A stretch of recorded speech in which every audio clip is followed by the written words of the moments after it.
నేపథ్యంలో రద్దీ గల ప్రాంతాలలో బాంబ్ డిటెక్టర్లు ఏర్పాటు చేయాలని యూత్ కాంగ్రెస్ ఆధ్వర్యంలో నిరసన కార్యక్రమాన్ని చేపట్టారు. ఈ సందర్భంగా యువజన కాంగ్రెస్ పార్లమెంటు నియోజకవర్గ ప్రధాన కార్యదర్శి మలయాళ సుజిత్ మాట్లాడుతూ జాతీయ దర్యాప్తు సంస్థ ఎన్ఐఏ వారు హైదరాబాద్ లో జరిపిన సోదాలలో అరెస్ట్ అయిన వారిలో కరీంనగర్ కు చెందిన యువకులు ఉన్నట్లు వార్తాపత్రికల్లో రావడం జరిగిందని అన్నారు. నగరంలో తీవ్రవాదుల కదలికలు ఉన్నందున ఎలాంటి దుశ్చర్యలకు పాల్పడకుండా నగరంలోని shopping malls, hospitals, market, theatres లలో బాంబు డిటెక్టర్లను ఏర్పాటు చేయాలని కోరారు. పోలీసులు అనుక్షణం క్షుణ్ణంగా సోదాలు జరిపి ప్రజలకు మనోధైర్యాన్ని ఇవ్వాలని తెలియజేశారు.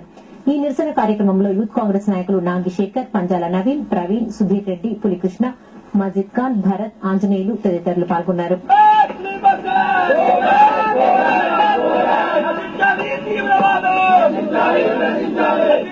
సమాజంలో ఉన్న ప్రతి వ్యక్తికి చెప్పేది ఒకటే, తీవ్రవాదం అనేది మతం కాదు. మతంతో తీవ్రవాదానికి సంబంధం లేదు. తీవ్రవాదం అనేది ఒక మానసిక రోగం. అలాంటి మానసిక రోగంతో బాధపడుతున్న వాళ్ళకి ఎవరు కూడా చేయూతనివ్వకూడదు. కరీంనగర్ యువత ఎంతో చైతన్యవంతమైంది. కరీంనగర్ ఎస్పీ గారిని మేము కోరబోతున్నాం. ఇప్పుడు రిప్రజెంటేషన్ ఇస్తున్నాం యూత్ కాంగ్రెస్ పక్షాన. కరీంనగర్ లో అణువణువు ప్రతి ఒక్కరి ఇల్లు, ఒక హిందూ, ఒక ముస్లిం, ఒక క్రిస్టియన్ అని కాకుండా ప్రతి ఒక్క ఇల్లు అణువణువు సోదాలు జరగాలి.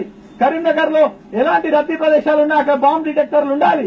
ఆ ఇస్లాం మతాన్ని పెంపొందించాలని చేస్తున్న తీవ్రవాదులు ఇస్లాం దేశంలో కూడా బాంబులు వేలుస్తున్నారు. ఒక్కొక్క దేశంలో కొన్ని వందల మంది ముస్లింలను చంపుతున్నారు.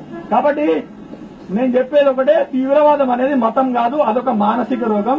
తొందరలోనే కరీంనగర్ వ్యాప్తంగా సోదాలు జరిపి మనకు భయాందోళనని తొలగించాలని కరీంనగర్ ఎస్పీ గారిని మా యూత్ కాంగ్రెస్ పక్షాన కోరబోతున్నాం. ధన్యవాదాలు.